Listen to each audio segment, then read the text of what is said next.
The Melee Mage Deadmines run. So Jampanos is back. We recently watched his series on the Arcane Mage challenge that he's been doing. Frankly, he was the one that motivated me a little bit to play my Fire Mage. And he has come back with an absolute insane challenge of wanting to play a Melee Mage? I don't know really what that's all about, but let's take a look at it and see what it is. I beat Classic Hardcore on a mage who could only use arcane spells by not dying a single time on my journey to level 60. With the added restriction of not being able to trade, use the auction house or group with players outside dungeons. This already is a challenge not just anyone is cut out for. This year, instead of being able to only use our... Dude, he did that on purpose. Why would he put that clip of him killing that mob while saying that thing? That is hella sus. Arcane spells, I now can't use a single offensive spell, This is part limiting 2? myself to the use of... Wait.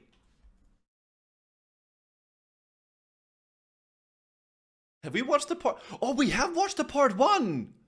Oh yeah, dude. We watched this like 2 months ago when he came out with the video. Oh shoot, okay, I guess he'll explain. Okay, wow, yeah, he has begun the challenge. Okay, well, let's continue. It's so long ago that I forgot. Buffs and items. Okay. Welcome to the melee-only mage. I remember now. The Staff of Westfall is Yes. a rare quality staff attained by bringing the head of Van Cleef to Grand Stout Mantle in Westfall. The DPS increase this would bring is insane, a whole 33% higher than the respective common quality item for the same level. The Deadmines run needs to happen for several reasons. One, it will give me a ton of experience, which puts me ahead of my enemies in levels. Something that is severely important to avoid glancing blows and heavily speeds my questing rates. 2, there are many potential gear upgrades inside the dungeon itself. And 3, the quest will reward me with a staff with DPS unlike anything I can get my hands on at this level. Dude, this reminds me of the time when we did the Staff Warrior, man. That was so fun, actually. I really enjoyed the Staff Warrior challenge. But being a melee mage, my options for groups are slightly limited, and I refuse to be outright carried without at least making an effort to compete. But how could I possibly compete with anybody at this level? Well... World buffs are powerful tools that boost my stats by an insane amount. The Spirit of Zandalar increases my movement speed by 10% and base stats by 15%, which is decent, but Rallying Cry of the Dragon Slayer increases our crit chance by 5% and attack power by 140, which at this level is absolutely crazy. This buff alone increases our damage per second by 10, which is a 70% increase. Of course, we're not done yet. Before getting these 2 buffs, I scavenged all my silver together and bought the level 20 vendor staff. Again, if I'm going to go through the Deadmines, I want to work for it. These like white weapons are actually not bad at all. Like, they really aren't. With my last pennies, I bought some Runes of though. Teleportation and traveled to set my Hearthstone to Astronar for part 2 of the plan. As soon as the Rallying Cry went out, I Hearthstone to Ashenvale, where I had my escort ready and waiting to bring me into Fellwood. It's just, let's hope the Sunflower is up, you know? He's actually gonna pick up Songflower. The Songflower Serenade is gained by activating a cleansed Songflower in Fellwood, a zone filled to the brim with level 40 plus enemies. Getting to this buff was extremely risky. He's getting a little bit sauce. Okay, he's getting escorted, but you know, I guess worth it for one Deadmines run, as I had to log out and cleanse the flower on my other mage. Couldn't get but this the payoff is huge. 5% crit and plus 15 to all stats at this level is amazing. But I'm back, baby. Give me the flower. Yeah, he couldn't get this solo. Let's go. Could you? If he could somehow get all the way up north... Wait! What? Oh yeah, I forgot about this. Wait. You can't get Songflower up until a certain level, I think. Wait, I didn't get it. Oh. I kinda happened to miss that it required level 50 to attain. I forgot about this too. Whoops. Fret not, because part 2 of the plan was actually only a precursor to part 3. Oh.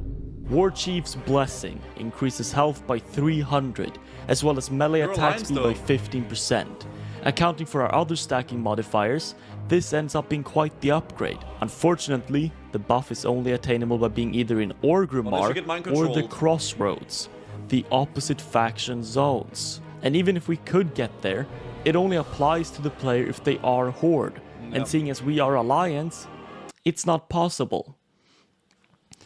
Unless... Yeah, I mean, everybody knows I'm lying. Of course it's possible. If you get mind controlled by a Horde player as Alliance, you are eligible for the buff. All I have to do is make my way through the Barrens to the Crossroads, find a place where I do not pull the guards, then Makura pad on his Horde that has the mind control cap, because you can't MC in normal duels, and I will have the buff. As soon as the buff goes out, I teleport back. You can't MC in normal duels? Really?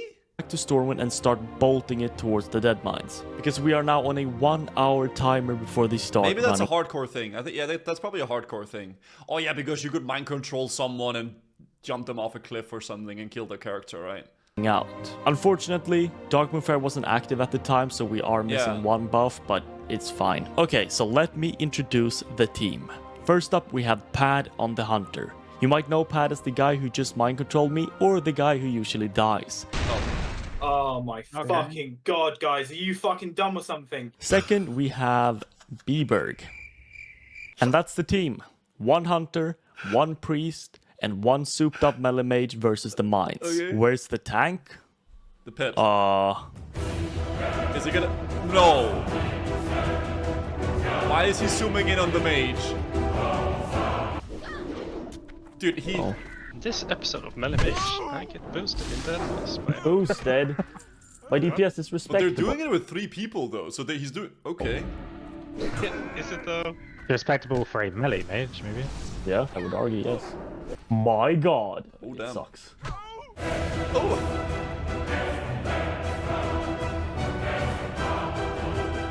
I wanted to... Never mind.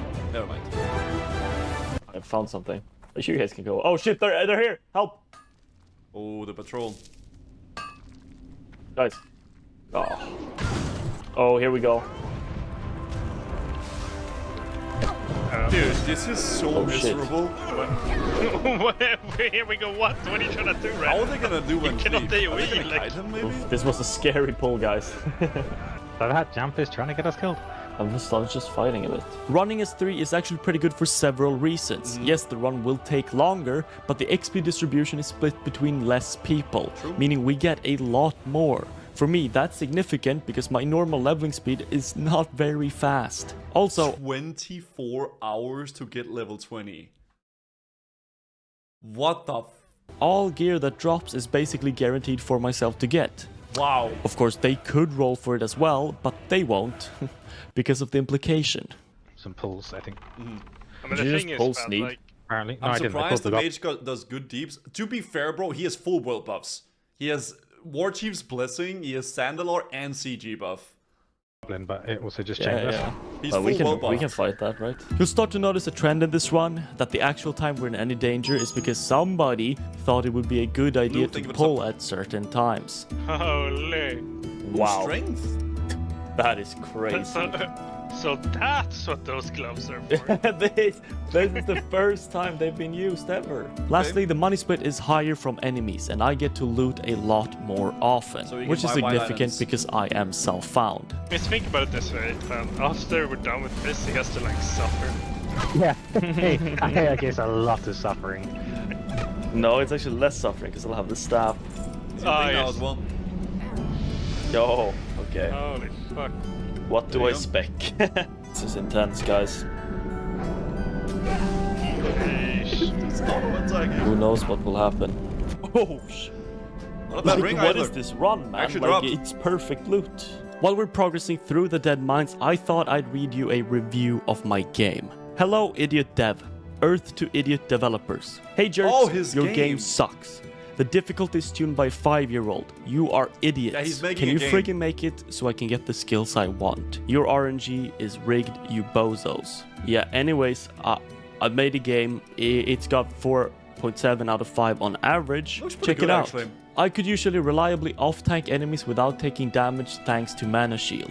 And as long as we kept enemies off the healer, the run was actually quite smooth. Don't worry, I'll take care of the level 14 bat. No, what? Parrot. I would lose my mind if I played as this melee mage. I actually would. I mean, there's not really much I can do about that, I feel like. White Wolf's down. We have this 2 guys as well. Extra. And a mob from above. Yeah, Oh, that's bad. Yeah. Oh boy. Bombs is gonna take down here though. They pulled extra. I mean, yeah, just let me tank this gold shipper. I'm going home. Oh shit. It's fucking... Do we reset somewhere? Yeah, don't know where though. Can you reset in the water? Can they down there? We can. Yes. Pet's about to die, I can't do anything. There is a reset spot if we don't have the patrol on Early, the thank you. crates on the right when we come in here. I'll tell you guys. There shouldn't be a patrol. With these So ones here. on these crates you jump up on the thing, like on the crates first and then Really? On I've the never thing. seen this spot before. Right. Is this really a reset spot? yeah, so there we go. Ah, okay, it is. I guess as long as the mob is not close to you, you can reset. Because if Mr. Smith was next to them, he could still hit him. I learned this reset spot when I was solding this on sod. Nice. After the smite Thank you, incident Blue. being saved by my quick-witted thinking and previous experience, we easily progressed past the boss, up the boat where I found another ring, a pair of shoulders, before proceeding with the simple act of killing Captain Greenskin. What wouldn't be as easy was the next step, Edwin Van Cleef. Summons some Van ads. Cleef starts the encounter with 2 ads, and spawns yet another set of 2 at And you can't 50%. sheep them, right? On top of that, he is high level and deals a ton of damage. Coupling that with his health, the accompanying ads, it's going to be a very long encounter with high damage taken, something our healer might not be able to keep up with. But in my successful attempts to solo this dungeon on thank Season you. of Discovery, I did pick up a few tricks along the way. It started out simple, freeze one ad, kill the other. Once both were dead, we moved on to Edwin. But Bieberg's You can actually, if you stun Edwin Van Cleef through 50%, he doesn't summon a second pair of ads, by the way. Little bit of a fun fact for mana you. pool was already dwindling. Okay, Because the second pair of ads spawns at 50%. Exactly. Problem is, it's very hard for Beaver to regen because my pet. But if he's stunned, he doesn't summon them. They don't have a stun, but you could do that. Engine, like they say, I have to heal. But we can jump down if you want. You did bash him? Yeah. Oh, you like that? Jumping down forces the boss to run all the way around, giving us plenty of time to regen our mana. The pet was sacrificed, but since you can rest in combat, it was not particularly important.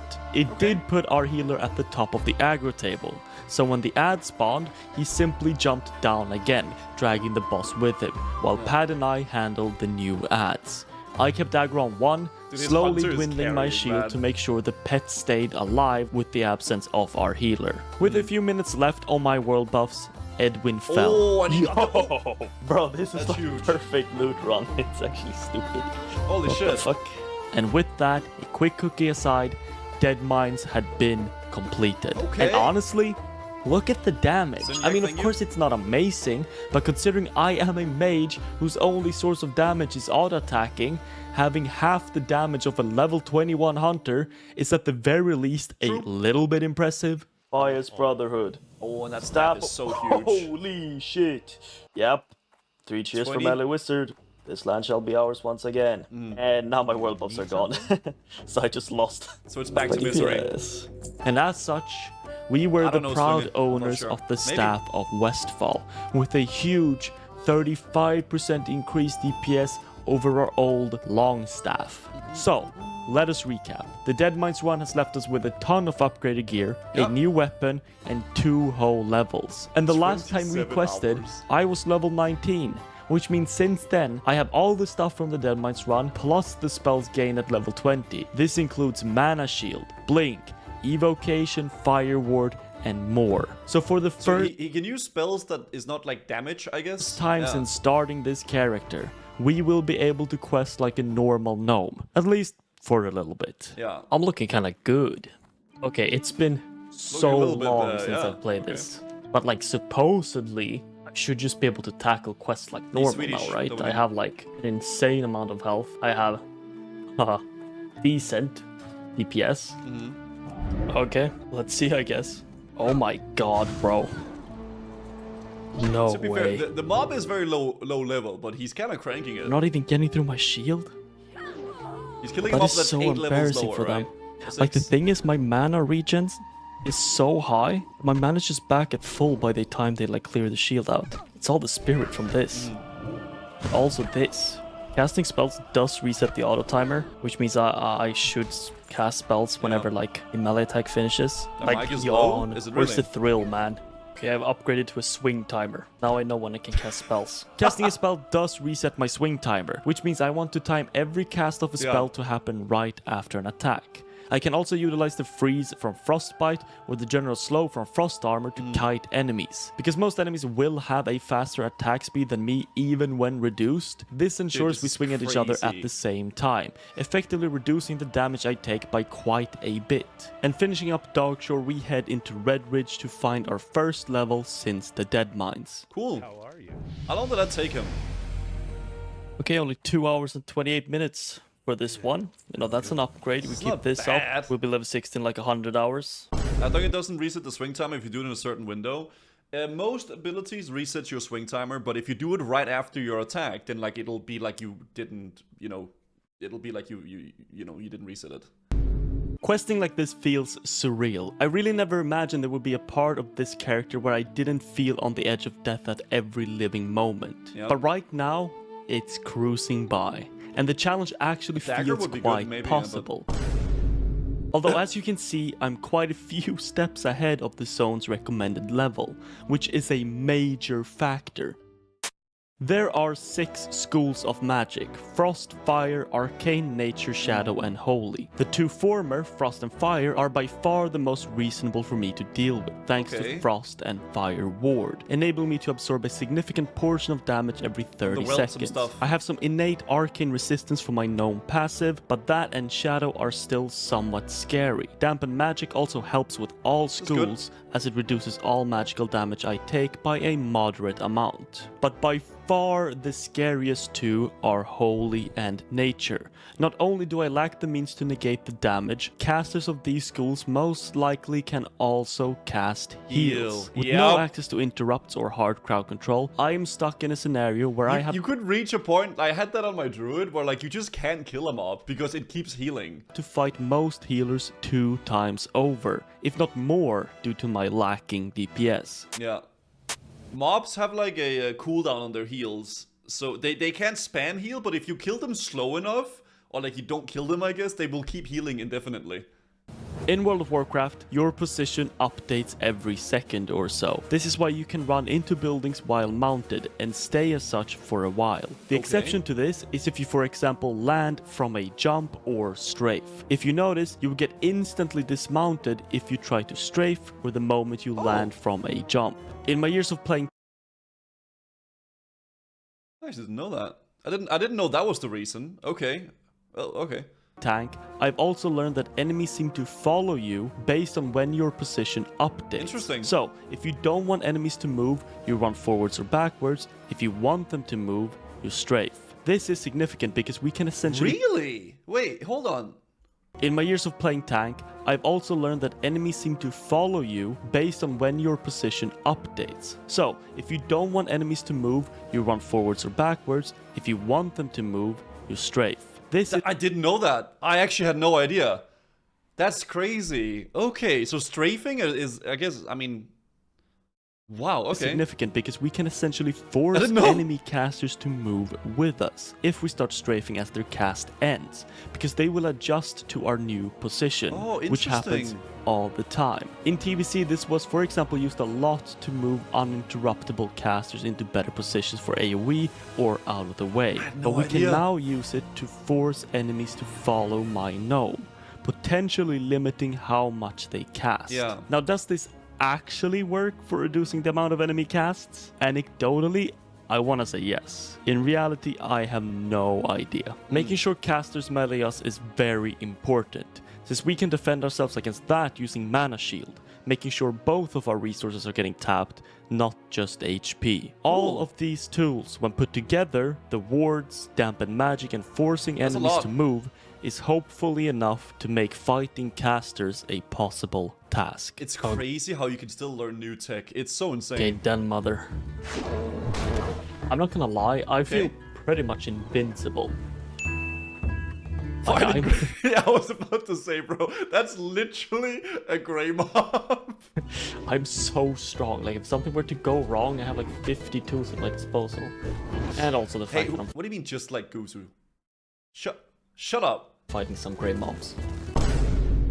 This cave is a great demonstration of holy spells doing what they do best. Screw me over. Oh, And full perfect. heal. The only saving grace in a few cases is them sometimes running out of mana, but I attack so Dude. slow that they can regen it back and cast again a lot of the time. This is just misery. Oh my god.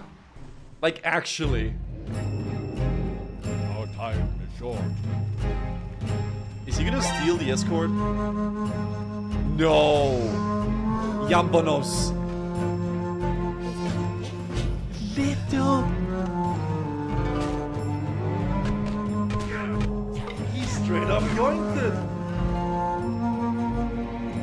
You know what he could do actually? It's really bad manner. He could pick up that Sleeper Has Awakened escort quest and use that guy as a pet to kill mobs faster. It would be so BM because then other people couldn't do the escort, but he could do that. Oh, he's pissed. Pussa. Finishing up the more treacherous quests in Darkshore, we skirt along into Ashen You Vale. can? Yes, you can. Oh shit, level 24, and this time only 1 hour 45 minutes without rested. Getting better.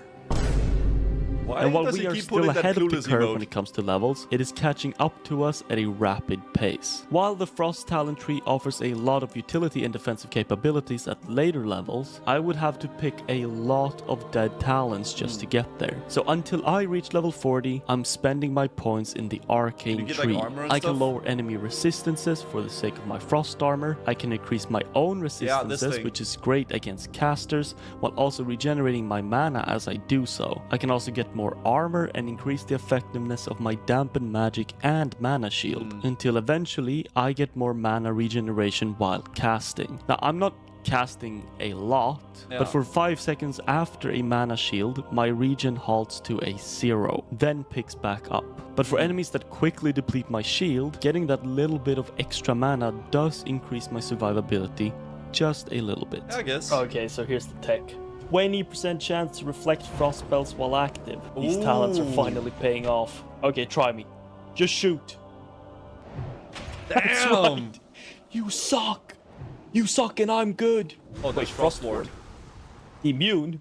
Uh-oh. Just look through the list, and I think Stone Talon might be my least favorite zone in the game, as Okay. a lion specifically. It's never It's not good. really like a good leveling zone. You kind of just run through Stone Talon to get to Desoles.